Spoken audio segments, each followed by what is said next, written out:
Liberal arts colleges tend not to be that popular in India than they are in the US. And that's, I think, largely because a lot of people aren't really entirely clear on what a liberal arts college is or whether there are strong brand names.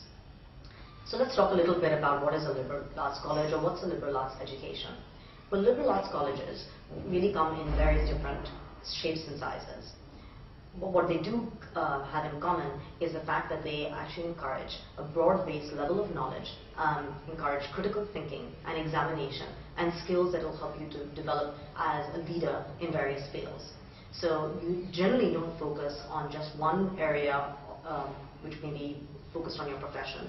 So generally they won't offer undergraduate degrees in business, as an example, but will encourage you to take courses across different subjects in the arts, the sciences, the humanities. Will make sure that you focus on your writing skills, etc. They distinguish from other universities that will allow this type of professional focus. Now, in terms of what shapes and sizes liberal arts colleges come in, well, some are affiliated with large universities. So, for example, if you look at the undergraduate school at Harvard, at Yale, at Columbia as examples, they are all liberal arts colleges. However, there are many liberal arts colleges that are actually independent. These sort of independent liberal arts colleges are the ones that sometimes go unnoticed.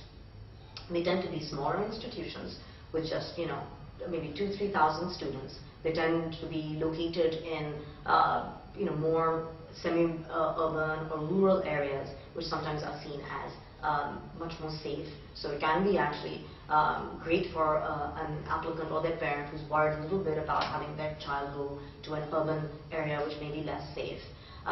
They also tend to focus much more on individual learning. So things that they have in common are low faculty to student ratios, small classroom sizes. So in some of these liberal arts colleges, classrooms maybe only have 9 students in there with 1 faculty member.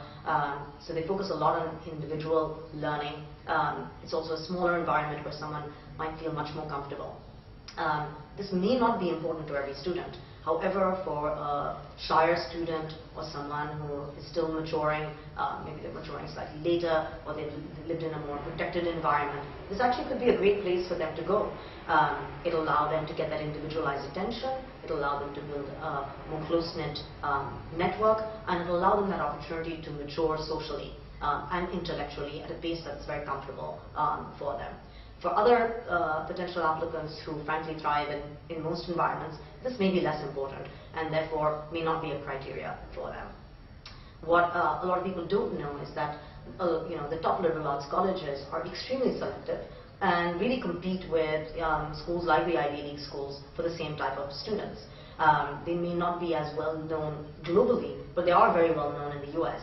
And people who graduate from these liberal arts colleges go on to disproportionately in their favor do fantastic PhD or graduate degree programs at leading universities and tend to be overrepresented in various areas such as the arts and the sciences as leaders. There are various studies that have been done to show that. So if you think that your child is a potential applicant for one of these liberal arts colleges, it's well worth trying to explore which of these liberal arts colleges will be actually useful for your child, which environment will be more suitable for them, and the fact that the education is more broad-based, helping them develop these critical skills, and if they plan to go on later on and do a master's, focused on a professional degree, then doing a liberal arts undergraduate education may actually be the right step for them.